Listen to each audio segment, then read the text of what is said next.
Bien, buenas tardes, hermano. Les saludamos en el nombre de nuestro Señor Jesucristo, deseando que la bendición del Padre, del Hijo y la comunión con el Espíritu Santo sea una realidad en sus vidas. Permítanos compartir una vez más este mensaje, que con todo el amor que podamos manifestar en nuestra vida, con todo el conocimiento que hoy día podamos tener de Dios, queremos y nos sentimos, como diríamos la palabra, contriñidos a hablar, porque no podemos callar de lo que hemos experimentado, hemos oído y hemos visto que Dios ha hecho. Los tiempos, como ya lo he señalado en otras oportunidades, los tiempos son difíciles. Todo el mundo sabe.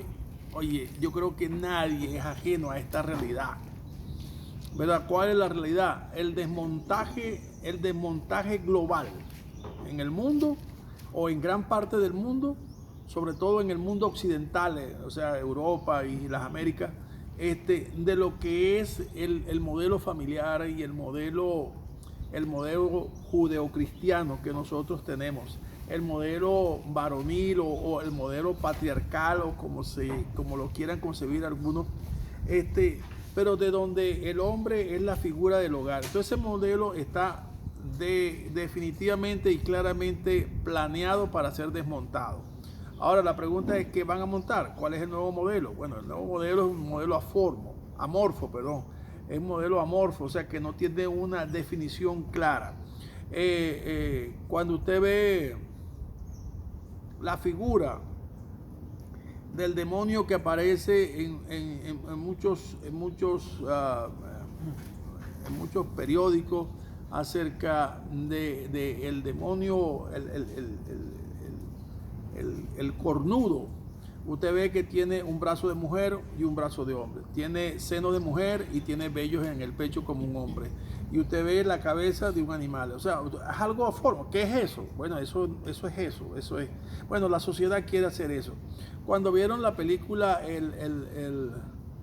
The Water World, que era el mundo de agua, ese mundo de agua era que la sociedad fuese como que tomara la forma según fuese el momento. Por ejemplo, el agua toma la forma, depende el recipiente que lo contenga. Si es un cilindro, pues tiene forma de cilindro, y si es una vasija redonda, tiene forma de pelota. O sea, el asunto es que cada cosa, no hay una norma que la rija, y por eso, como no hay una norma que la rija, debe ser espontánea, de ser reversible, ¿verdad? O invertible, para que cada quien se sienta satisfecho como en el momento sienta que debe hacerlo. O sea, el asunto es, usted se siente bien siendo hombre hoy, está bien, y si mañana se siente bien siendo mujer, está bien, y si pasado siente bien ser caballo, pues relinche. Y así, o sea, es una cosa amorfa. Bueno, eso está pasando, pero resulta que lo que me llama más la atención de todo esto que está pasando es que la iglesia cristiana está en el objetivo de las Naciones Unidas para ser desmontada, y está declarada una violadora de los derechos humanos. ¿Por qué? Porque es intolerante a la ideología de género, es intolerante a la depravación que, para nuestro concepto bíblico, para nuestra postura con fundamento bíblico, está tendiendo a establecerse en la sociedad. Esa es la posición. El señor de apellido Hazard, que es el representante de derechos humanos de la ONU, dijo eso. Todas las religiones que tengan posturas radicales deben ceder de ellas para alinearse con la postura científica de la ONU. Bueno, hermanos, nosotros tendrán que volarnos la cabeza y tendrán que matarnos para poder cambiar lo que ya Dios ha hecho en nuestra vida. O sea, no podemos cambiar, no podemos ceder ni un milímetro. Óigame bien, ni un milímetro. Así nuestra vida se vaya en eso, ni un milímetro. No puede haber gobierno ni nacional, ni regional, ni municipal que nos pueda obligar a pensar o decir de una manera diferente lo que ya nosotros, Dios ha sembrado en nuestro corazón. Por eso dice, hay una parte que es importante, dice que los que perseveran hasta el fin, esos son salvos. O sea, tenemos que ser perseverantes hasta el fin, en lo que hemos visto y en lo que hemos creído. Hoy quiero compartir con ustedes 5 fundamentos que creo que son, dentro de la Reforma Protestante, 5 fundamentos o voy a decirlo así, 5 columnas, porque el fundamento es Cristo, pero se yergue sobre Cristo 5 columnas o 5 pilares que tienen que ser el sustento de toda la estructura de nuestra vida, de nuestra casa, de nuestro edificio. Estas posturas van a estar claramente expresadas, dije yo, en la Reforma Protestante de Lutero, ¿verdad? Y las abraza el calvinismo de la época. Y quiero señalarlas de entrada, y que en aquella época se hablaba en latín de las solas, pero traducido a nuestro castizo el lenguaje es solamente. Entonces hay 5 solamente, que son vamos a decir, el prefijo de toda la oración, ¿no? La palabra que antecede. Dice solamente, lo primero es solamente por gracia. O sea, son 5 fundamentos de nuestra fe, entiéndase por fe, de nuestra salvación, por ejemplo, del evangelio que nosotros predicamos. El evangelio que nosotros predicamos tiene 5 fundamentos, 5 columnas que la fundamentan. La primera de ellas va a ser solamente por gracia. Entiéndase como gracia, aquel don inmerecido, aquel don no reclamado, aquel don que Dios da espontáneamente a quien ni lo merece ni lo pide. Pero que Él sabe a quién se lo da. O sea, nosotros no sabemos ni por qué lo recibimos, ni qué fue el motivo de que Dios lo hizo. Uno dice, Dios es amor, y dice, porque de tal manera amó Dios al mundo. Bueno, del mundo escogió Él a un tanto, no sé cuál, una X cantidad de personas, a quienes Él derramó por gracia la fe para creer. Entonces la salvación es gratuita. No hay manera de ganársela, no hay manera de pagarla, no hay manera de tráfico de influencia, o por sangre, o por etnia, o por cultura, o por religión, por nada. La salvación es solamente por gracia. Bien dice la palabra en Efesios capítulo 2, dice que por gracia sois salvos. O sea, la salvación es por gracia. Y la gracia se manifiesta por medio de la fe. Y esto no es de vosotros, pues es un don de Dios. Así de fácil. No por obra, señala, para que nadie se gloríe. O sea, no hay nadie que pueda jactarse o pueda presumir de su participación en la obra salvífica. No hay nadie que pueda decir, bueno, yo tengo el 0,001% en esa obra porque yo acepté a Cristo. No. Toda la gloria, absolutamente toda, le pertenece a Dios. Ahora, ¿qué hay que hacer? Mira, el escritor a los Hebreos dijo claramente, acerquémonos pues confiadamente ante el trono de la gracia. O sea, de aquel que da sin medida, de aquel que da más allá de lo que nosotros esperamos. O sea, así como tuvieron los leprosos y el ciego gritando, Jesús, hijo de David, ten misericordia de nosotros. Bueno, así también debemos estar nosotros clamando cada día. Porque en estas cosas hay un velo que no está revelado todavía. Y es quizás usted me está viendo en este momento y dice, ajá, ¿cómo hago yo para ser salvo? ¿Me entiende? Es por gracia, pero ¿cómo demando de esa gracia? Hay cosas que están en el tiempo de Dios, porque dice, cuando Cristo vino, dijo, cumplidos los tiempos, vino Cristo. O sea, hay un cronograma, ¿verdad? De Dios. Que converge o se cruza con el tiempo del hombre. Y es el tiempo de la gracia. El tiempo donde Dios dice hasta aquí. Hasta aquí. Y uno nunca va a saber cuándo es ese día. ¿Me entiendes? Es como que nadie sabe el día que muere. Porque no sabe. Bueno, el día que Dios se manifiesta en nuestra vida, ella nos agarra es cuando Dios quiere. O sea, cuando se cumple el tiempo de Dios. ¿Me entiendes? Kyrios, el tiempo de Dios. ¿Verdad? Se cruza con el cronos, que es el tiempo del hombre. En ese cruce de tiempo hay un punto. El cruce de 2 rectas hay un punto. En ese punto es el día de salvación. Ojalá que cuando usted me esté oyendo diga, este es mi día de salvación. Amén. Porque lo único que podemos hacer para demandar, reclamar o rogar o suplicar porque esta gracia sea una realidad en nuestra vida es decir, Señor, ten misericordia de mí. Jesús, ten misericordia de mí. Ahora bien, entiéndase que si en este momento Dios le pone a hacer este clamor, no es usted que lo está haciendo, es que Dios está usando este mensaje para que usted haga eso. Amén. Porque toda la gloria le pertenece a Él. No le pertenece ni al mensajero, ni al ángel, ni a nadie. Solamente es una obra del Espíritu Santo para que la persona llegue a conocer de esta gracia salvífica o salvadora. La gracia entonces transforma primeramente nuestras tinieblas en luz, para que nosotros podamos ver lo que antes no veíamos. La gracia quita el velo que estaba en nuestras mentes, en nuestra alma, para poder entender lo que antes no entendíamos. Por eso la canción Sublime Gracia dice que yo antes era ciego y ahora veo. Como el caso del ciego en Juan capítulo 9. El ciego dice, yo no sé si es profeta o no es profeta, si él menciona el Mesías. Yo sé que yo era ciego y ahora veo. Si de algo podemos estar claros, es que ahora vemos lo que antes no veíamos. No, era imposible.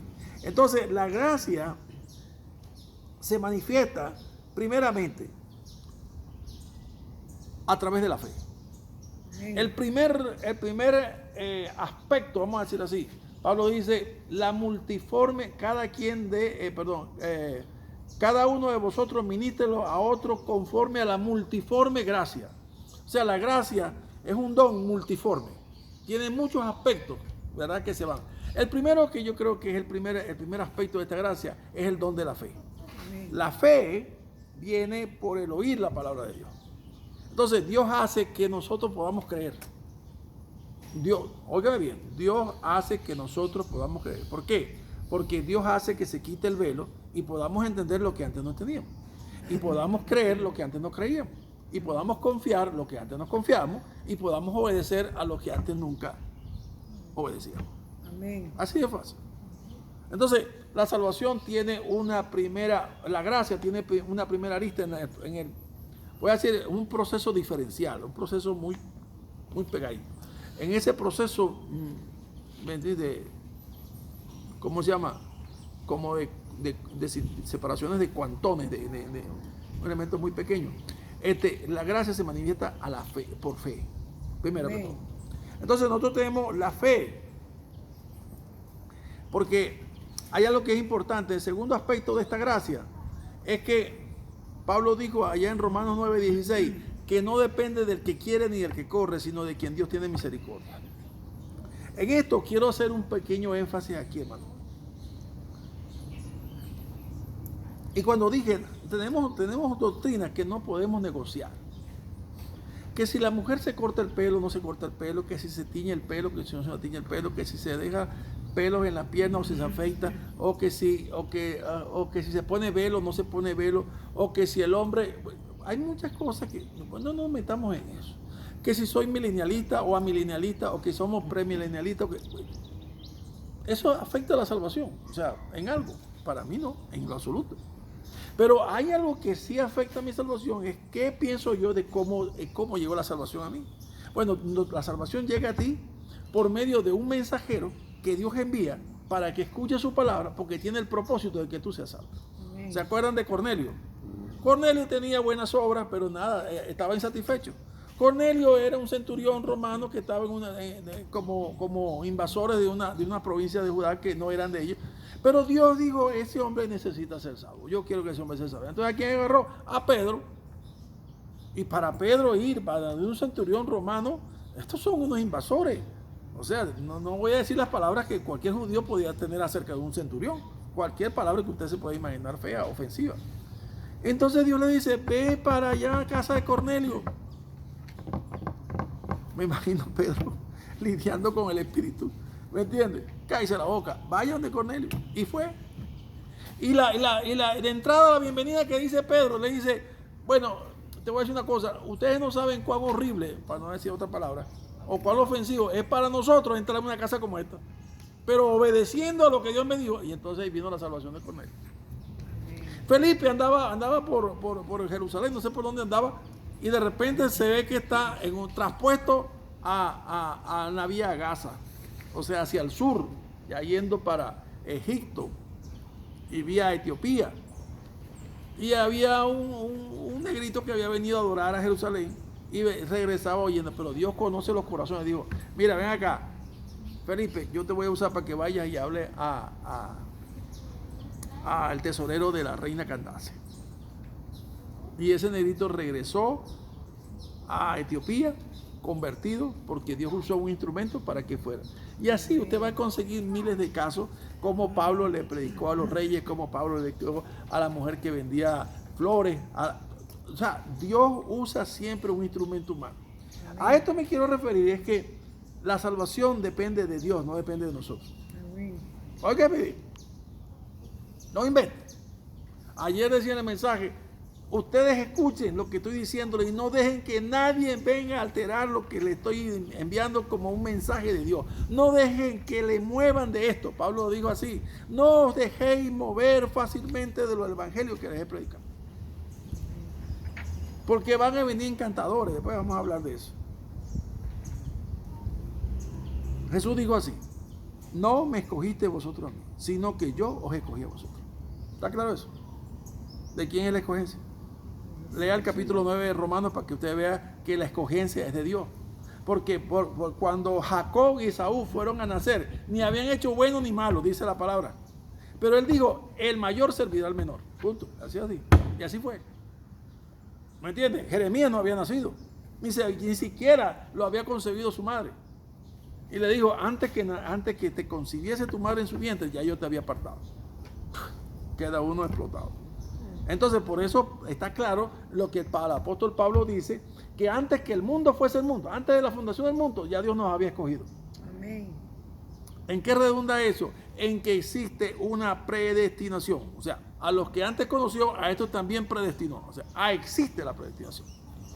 ¿Me entiendes? Amén. Olvídese y no crea que hay un libre albedrío para la salvación. El hombre no tiene ninguna potestad sobre la salvación.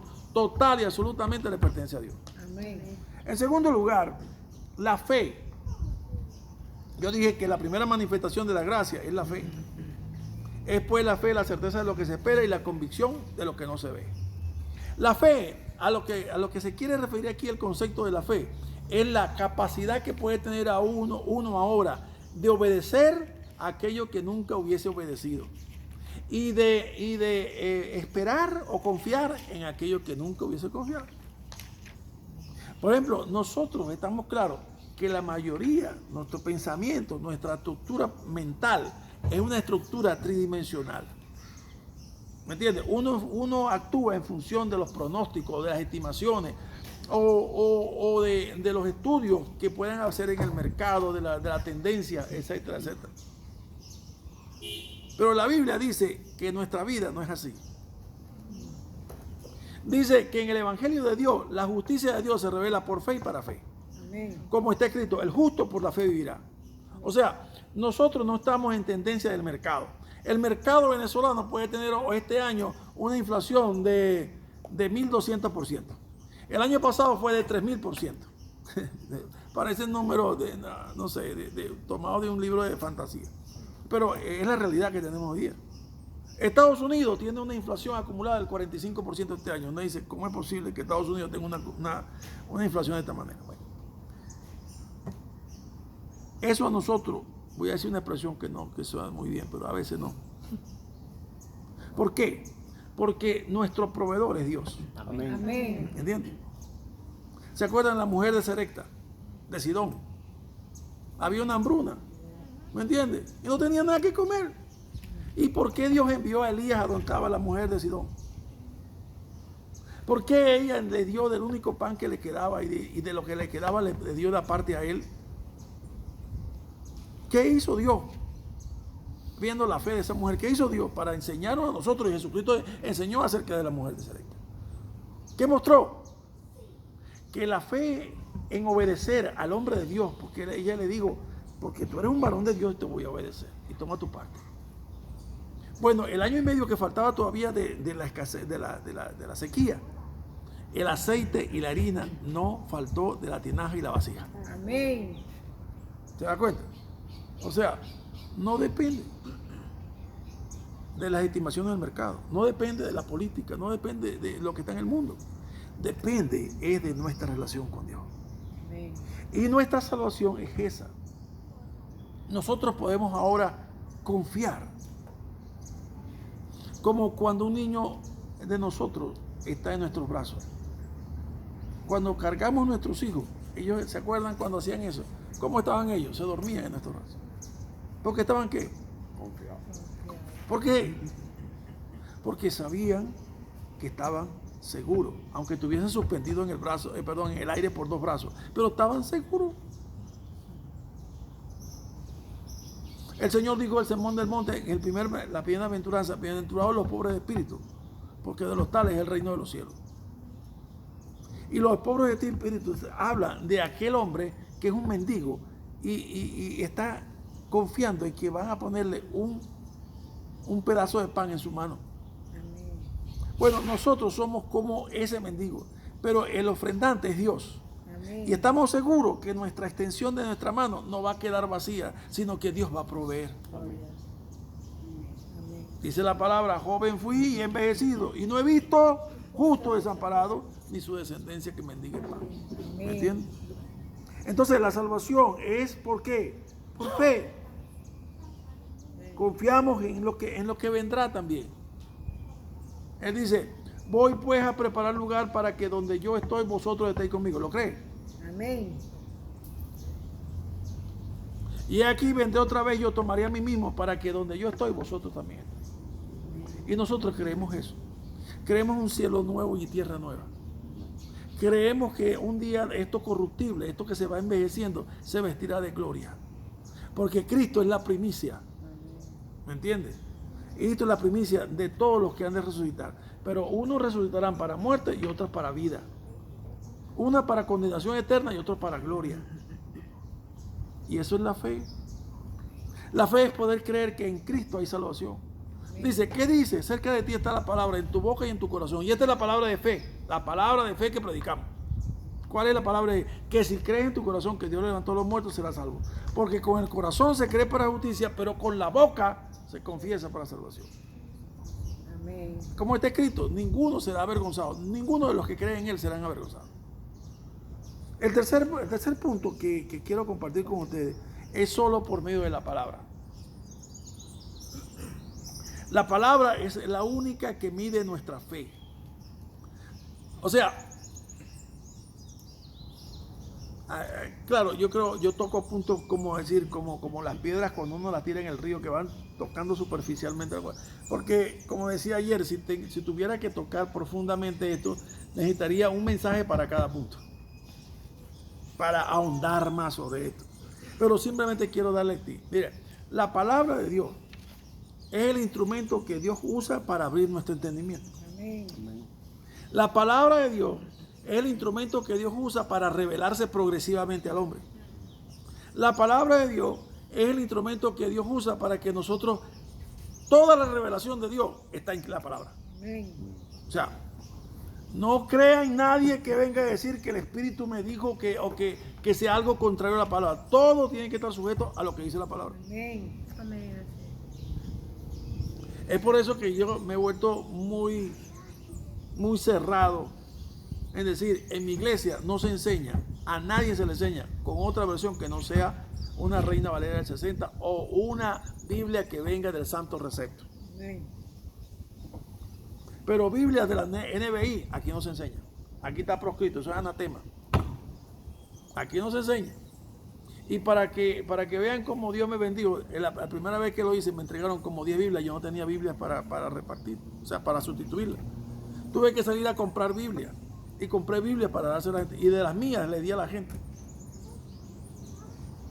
Pero clamé y Dios me envió 400 Biblias. 400 Biblias, más de lo que yo me hubiese imaginado. Porque es necesario que nosotros bebamos una leche limpia, no adulterada, no mutilada. Entonces, por la fe es donde se revela Cristo. Jesucristo dice, escudriñad las Escrituras, porque a vosotros os parece que en ellas tenéis la vida eterna. Y ellas son las que dan testimonio de mí. Usted quiere conocer a Cristo, quiere conocerlo a través de la palabra de Dios. Amén. La palabra es la que revela todo el conocimiento de Dios. Y la palabra es la que, como dice Pablo a Timoteo, palabra fiel y digna de ser recibida por todos, que Cristo Jesús vino al mundo a salvar a los pecadores, de los cuales yo soy el primero. O sea, entonces, el recibir la palabra es una obra maravillosa. La gracia viene esto. revela la neblina en que vivíamos en pecado o separados de Dios, muertos. Ok, la palabra entonces cuando da esa iluminación nos da la fe para que a su vez podamos entender la Biblia, la palabra de Dios, y podamos ver la gloria de Dios en la persona de Cristo. ¿Se da cuenta la cadena que va ahí? Bueno, eso es lo que Dios nos da. Y en cuarto lugar, es solamente por medio de Cristo. Me encanta el Pedro del libro de los Hechos cuando digo, y en ningún otro hay salvación, porque no hay otro nombre debajo del cielo dado a los hombres en que puedan ser salvos sino en el nombre de Jesús. Amén. La piedra que reprobaron ustedes los edificadores ha venido a ser cabeza del ángulo, o sea, la piedra principal o fundacional de toda la estructura, Cristo. Amén. Jesucristo también lo digo, nadie viene al Padre sino por mí, yo soy el camino, la verdad y la vida. Son lenguajes absolutistas, o sea, no hay otra manera de tener comunión con Dios si no es a través de Él. Amén. Y esta es la vida eterna, que te conozcan a ti, el único Dios verdadero, y a Jesucristo a quien has enviado. No hay otra vida. Y finalmente, hermano, todo, voy a decir, la gracia, la fe, la escritura y Cristo, todo esto se conjuga para que toda la gloria sea para Dios. Amén. Solamente es para la gloria de Dios. Por eso Pablo dijo, así todo lo que hagáis, sea de hecho, de palabra, hacerlo para la gloria de Dios. Jesucristo cuando terminó su ministerio, en Juan 17, le dijo, Padre, yo te he glorificado. ¿Qué hiciste? He acabado la obra que me diste que hiciese.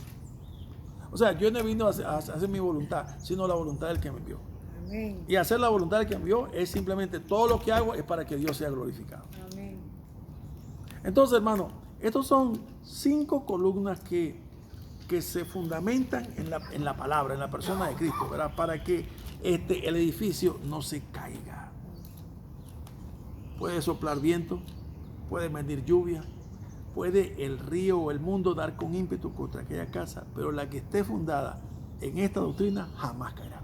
Amén. Que el Señor les bendiga y les guarde donde quiera que estén y sea de edificación este tiempo, Señor.